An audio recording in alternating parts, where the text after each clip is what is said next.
Hey guys, welcome to the Learn Feng Shui podcast, where you'll learn Feng Shui from a classical point of view, taking out the myth and superstition. So if you're interested in learning Feng Shui, Chinese astrology, all things Chinese metaphysics, as well as the superstitions and myths that connect it all, you'll enjoy learning Feng Shui with me. Hey guys, welcome to today's episode. Let's talk all about mirrors and Feng Shui.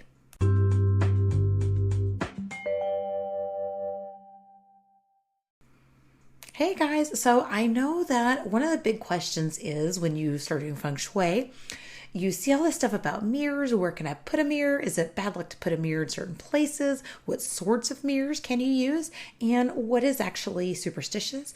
And what is considered in Feng Shui when you're looking at mirrors? So let's kind of touch on some of these topics today. Starting off, let's look at some of the common beliefs about mirrors. And, generally you'll find like a common or generic Feng Shui like do and don't when it comes to mirrors. So let's kind of start out with that. So a door facing a mirror. So when you walk into your house, if you see a mirror right there, is it bad Feng Shui? Personally, I kind of say no. A lot of these beliefs and the practices kind of go with a Western style of Feng Shui or BTB Feng Shui. And so honestly, in my experience, I do a little bit more classical Feng Shui. And so some of this stuff is not taken into consideration. However, I would say that different practitioners that practice BTB style Feng Shui or a little bit Western style Feng Shui, they swear by this stuff and they seem to have a lot of luck with using mirrors for adjustments. So with that being said, I do think if you come straight into a house and you startle yourself and it looks like there's like another door in front of you with somebody else coming in, I don't think that's probably a great energy to come into. And so I don't know if it actually has anything to do with quote unquote like Feng Shui, especially from a classical point of view.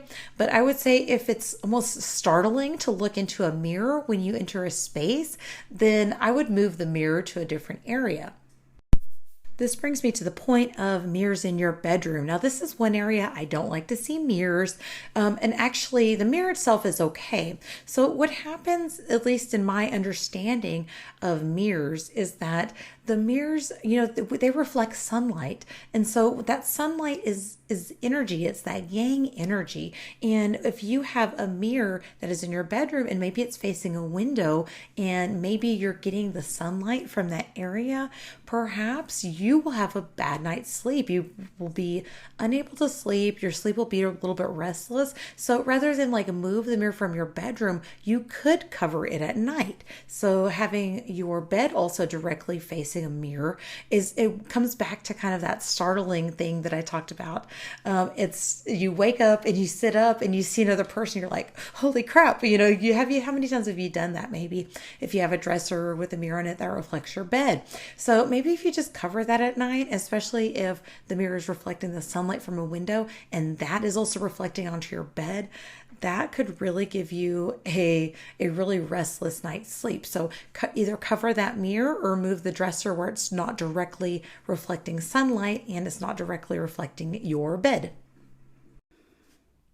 One of the more popular cures in Feng Shui, especially you find online, and it's really popular with a lot of practitioners, is they like to place a mirror behind their burners in their stove, like that backsplash of their stove, so it can double the abundance or double the wealth. A lot of schools of thought actually believe that the kitchen or the stove is a place that activates wealth and abundance. Me personally, I don't love the aesthetic of it. And to me, the mirror is actually the element of water. And to me, it's also metal because it has that metallic finish to it. So I don't love the combination of fire with metal and water. But some people swear by this and they really, like this quote unquote cure that is usually called. One of the things you need to consider also is that your stove, back in the day, the stoves used to have real fire to them. And so I don't know if today I still consider a stove a fire element. if it doesn't have that real fire element going to it. This is just my opinion. So back in the day, they used to have what was called a wet kitchen, and some countries still do it, but it was just like a little place off the side of their house, like a little brick building, because they would cook with real fire. And if something were to ever happen, they want to make sure that they could put that fire out quick without it burning their house down. So they would feed their stoves this real fire, and so it would be, like a big fire to it, and so it was really considered very important back in the day. Nowadays, with a lot of people cooking, we have these convection stoves, and some people don't cook at all, or maybe they just use a crock pot a lot. So this is one time you kind of can take it or leave it, or kind of interpret it how you would like. Now, if you're one that cooks all the time, you might want to just try it out. I've seen a lot of things that say they are the element of water.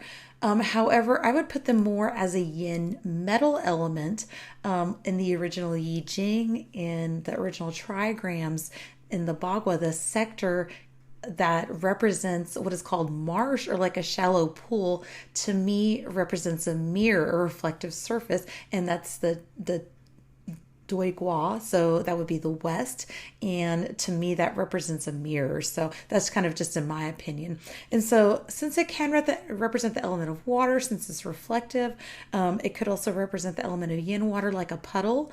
But again, I kind of see that more as that trigram of marsh, or that west area, which is that yin metal. So it could represent one of the two, and you really want to take into account the shapes and colors that you're putting with your mirror. So since mirror could be the element of water, it could be the element of metal, you want to put something that's kind of compatible with that. So you can put like a triangle, like a skinny triangle shape that is more towards the wood. You could do colors like purples and greens. If you want to add more of that metal element to it, you could do like grays, shiny things, gold, gold frames to it. Or you could do like a round mirror. If you wanted to add the element of earth with that, again, the squared shape and colors like oranges and your yellows, kind of those earthy terracotta type colors. Now, if you want some more fire, you could do the element, or you could do the red for the fire element, and you could do triangle shaped mirrors. I've never seen that, but perhaps it may be a bunch of little triangle mirrors that could represent the element of fire. And if you wanted to add maybe the element, add some more water to it, you could definitely add like a blue, black, or purple frame to it, and it could be some kind of a wavy shape. Now, I would be careful about mirrors that are like distorted. Some of them have like that cracked finish to them, and it adds kind of like a distorted, like retro type of finish to it. So I would caution against that. If you already own one, like, you don't have to like throw it away or nothing. Like if you already own like a mirror that's like, it has that crackle effect on it, or, something like that, that maybe you just want to consider, what it's reflecting also. So that brings us to our next segment. What is your mirror reflecting? Again, a mirror is supposed to double the energy it reflects. This is some perspectives believe that whatever a mirror is reflecting, it's going to double in your life. And so for that sake, please make sure your mirror is not reflecting a lot of clutter. There's some theories, and I think this is kind of a funnier one. And to me, I think it's a superstition, but they say if your bed is reflected in a mirror, that it'll actually invite a third party into your home. So, unless you want that, but again, I don't like the mirrors facing the bed anyway, not for that reason, but because it's just too energetic. I don't believe that it'll lead you to have an affair. There's all these things within Feng Shui, like, oh, it means you're having an affair. It means your spouse is having an affair or whatever. But if you have a healthy relationship, to me, you don't have to worry about that, because even if the opportunity was to present itself to either you or your partner, you just know that that's not going to happen, right? Like, that's just not something that happens in a stable marriage. And so I wouldn't worry about that. So again, looking at the distorted images, looking at if a mirror is broken, out of repair, if it's reflecting like dirt, clutter, and again, some schools of thought actually say it can expand the area, or they use it to fix missing sectors. Speaking of missing sectors, again, there's some schools of thought, and they actually call it, I can't remember what it's called, but it's basically energy adjustment using mirrors. And so, in some schools of thought, the theory is that, say, you're missing a corner of your home, and that corner is in the west. And so, for BTB, that would be what is called your children, your creativity area, and say you're having a problem with, either your children, you're having trouble conceiving. So you might want to take a large mirror and you might want to place it on the west sector of your wall, or it could be the children and creativity area if you're BTB. So you can actually place a mirror there and you can expand the area out to quote unquote correct the area, or to expand that area, to fix a missing corner or missing sector to the home. With classical feng shui, we don't take this into consideration as much, and we kind of just talk about the fact that you're missing the sector. And I suppose energetically, that's the thought it could correct. But with classical feng shui, we just go more off towards what is actually physically there. So I'll leave that up to you to decide. But there's some schools of thought that actually say it really works, and they swear by it. So, what do you have to lose by buying a mirror and seeing if it helps improve some things within your life, right? One other thought on using mirrors is that you can actually use mirrors when you are not in a command position. So say your desk has to be set up against a wall and your back is to a door. Some schools of thought say you can actually put a mirror in front of you so you can see behind you. And they kind of say that this can correct or quote unquote cure the area if you're not in a commanding position. Now, looking at mirrors to get rid of poison arrows, this is actually a common thing that some practitioners will use. If there is a poison arrow pointing towards the front door, sometimes I'll put out that convex mirror, which is, it looks like a bubble, it goes out, it looks like a bubble, right? So they'll put a convex mirror there and they'll say that it can quote unquote cure that area. This also has to do with really the mirrors are kind of used outside the home with different schools of feng shui. The concave mirror is supposed to reflect and expand the energy. So if you have the concave mirror and you have something really nice outside, you have a good feature, or you want to, again, fix those missing corners or the missing sectors to your home, it's said that you can put a convex mirror there to expand that area energetically and to also expand that good energy. So that's one way people kind of use the BaGua mirrors. I don't recommend using them within the house. So you're not supposed to use them inside your house. If you're going to do this within your house, I would actually just use a regular mirror. So one other thing I would avoid when putting mirrors up is mirrors reflecting into mirrors and creating that crazy infinity effect.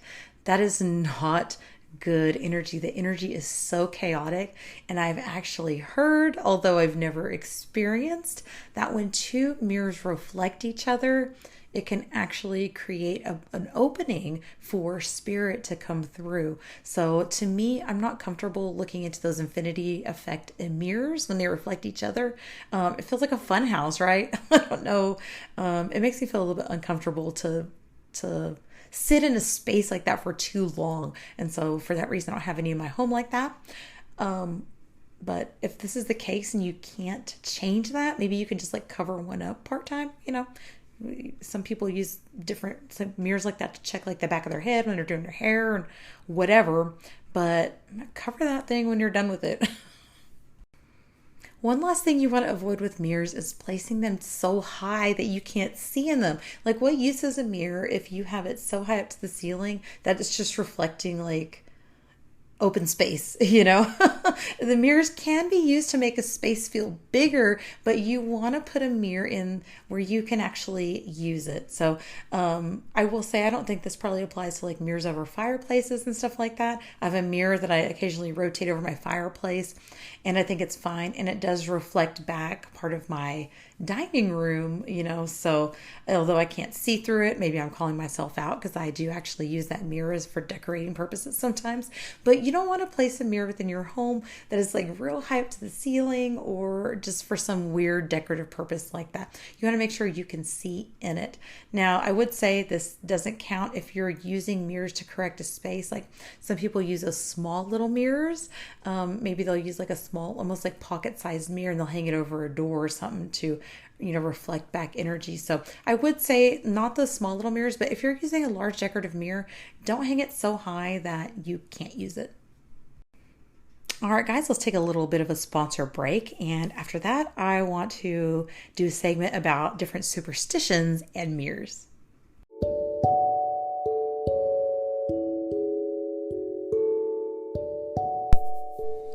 All right, guys, let's talk all about mirrors, myths, and superstitions.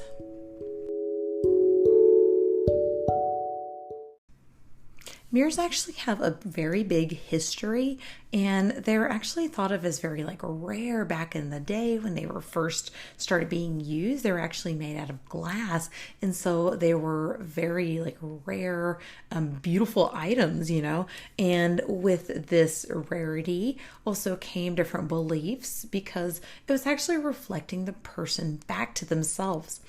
Mirrors were often used for different things like scrying or contacting deceased relatives, which I want to get into in just a second.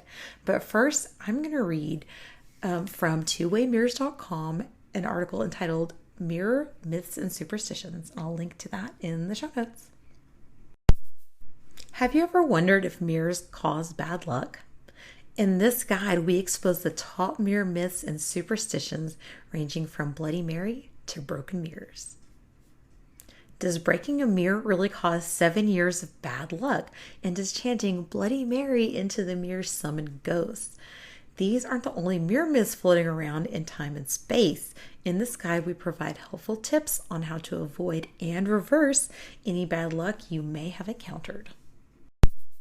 First, we have Bloody Mary, a dangerous game of truth or dare.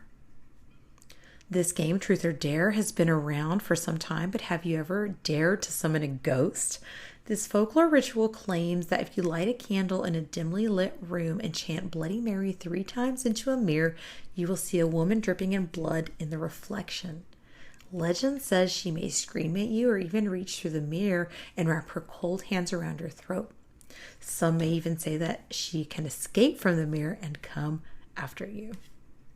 So I remember as a child, my sister turning the light off in our downstairs bathroom and telling me, say Bloody Mary in the mirror. And I was so scared that I did not do it. And to this day, I won't do that. I don't know. To me, mirrors do reflect and they can hold energy. So yeah, I don't want to mess with that. A broken mirror is 7 years bad luck. So as legend has it, when you break a mirror, you're going to be cursed with bad luck for the next 7 years. How true is this myth?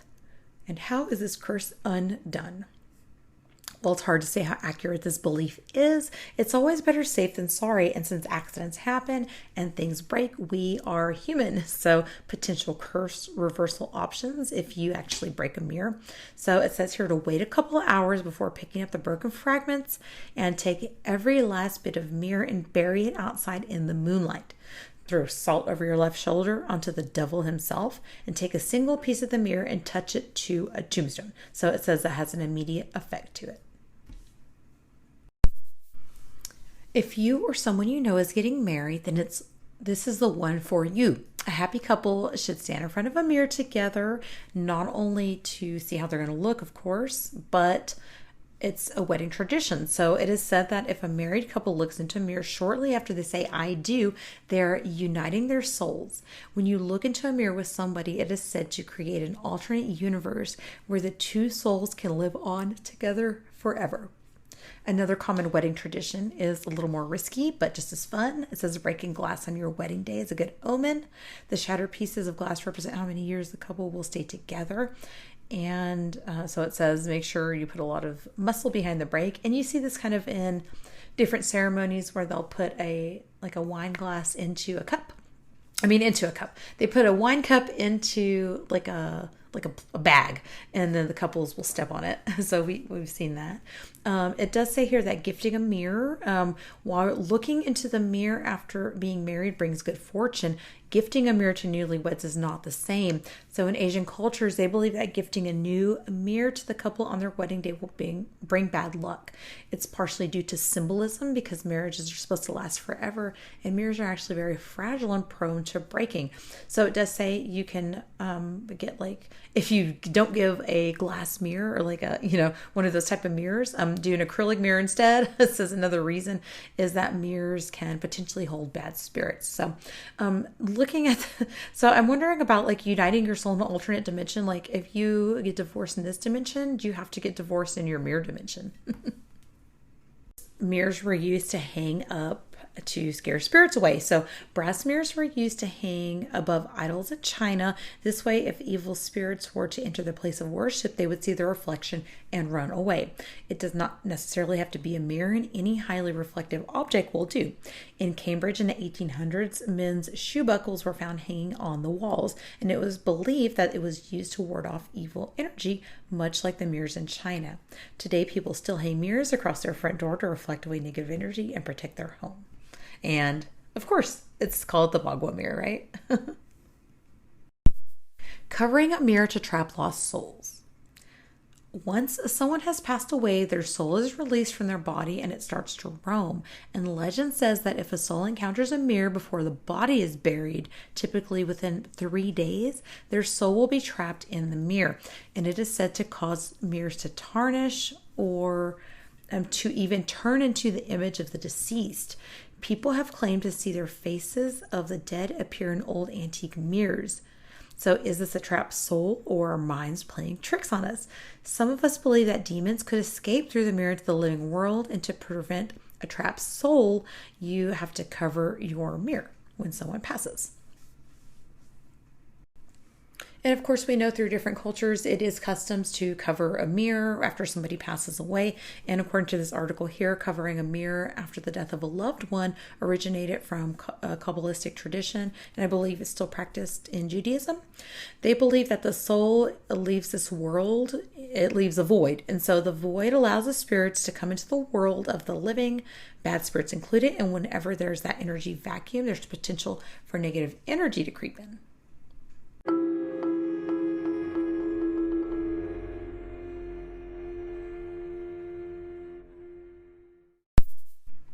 So following that up, I want to focus on the fact that people can see their relatives in the mirrors. In fact, there's some very famous cases of this. And this is one of my favorite cases, one of my favorite paranormal parapsychology type of researchers that has done a lot of work with people and the loved ones that have passed, and communicating with the loved ones that have passed, is the Dr. Raymond Moody. So Dr. Raymond Moody was a philosopher, psychologist, and author, and he wrote books called, Life After Life, in which he talked about people communicating with their loved ones. And he also talked about near-death experiences. He famously had a mirror he did experiments on, and it was an object sort of called a psychomantium. And so a psychomantium is a small enclosed area set up with a comfortable chair, dim lighting, and a mirror angled so it does not reflect anything but darkness. And it is intended to communicate with spirits of the dead. And I am referencing from Wikipedia, and I'm kind of paraphrasing some stuff here. So if you want to read that, I will include that link in the show notes. Here it says the psychomantium was popularized by Raymond Moody, the originator of the term near-death experience. In his 1993 book, Reunions, Visionary Encounters with Departed Loved Ones, Raymond Moody believed that the psychomantium was useful as a tool to resolve grief. The chamber was kept darkened and illuminated only by a candle or a dim light bulb. Subjects would gaze into the reflected darkness, hoping to make contact with spirits of the dead. Moody compared a psychomantium to the Greek necromantium, and it is said to be a form of scrying and also seeing the other side. So one thing I kind of want to describe to you, because I've done a little bit of research on how he would do this. And so what would happen was Mr. Moody, he would have these different patients in therapy with him. So he would talk about the person that maybe they needed to have closure with. He would sit them down and have like a nice counseling session with them. Once he had these sessions, he said that he would kind of wait for a little bit of a lull in the conversation, and to him that would signal that it was time for the person to enter what he calls the psychomantium. And so again, it would just be a room set up with one mirror in it. It would be a really low light, and the mirror would be reflecting only like the ceiling, or like you wouldn't be able to see a reflection in it. So maybe the mirror would be a little bit of an angle. There would be low lighting. And so you wouldn't see your face in the mirror. And once that would occur, the person would kind of let their eyes like have a soft gaze to them. When you're looking afar, out into the whatever, and you kind of let your eyes relax and just kind of focused on nothing. That was the point where you're supposed to be able to see maybe a deceased relative. And remember that relatives aren't the only things that would come through in some of these cases. I think it's depending on where your mindset and focus is. I actually read a experiment they did in a book called Magic, Mysticism, and the Molecule, in which they actually induced the beta state of relaxation using ping pong balls as like sensory deprivation, cut in half over their eyes, and flashing lights. And so once they did that, they put this poor man in a room with the mirror, and he had a really bad experience in which it was just a strange experience. So remember that almost like a bad drug trip, things can come through. And I do think that mirrors, especially when you're focusing and you're trying to communicate with something, you've definitely probably opened a portal. And so now other things can then come through. So I wonder if he would cover his mirror up when he would be done with each session. Because I definitely think that something can come through in the mirror, especially if it's not just a decorative mirror and you use it specifically for like a tool like scrying or communicating with a deceased loved one. One last thought to go with that is I had heard from, I can't remember which paranormal researcher, but they had possession of Raymond Moody's original mirror that he used for his psychomantium. And when they were transporting it, they had it in their trunk of their car, and they actually heard banging and thumping in the back of their car. And so to me, that's a big old nope. I'm not doing that.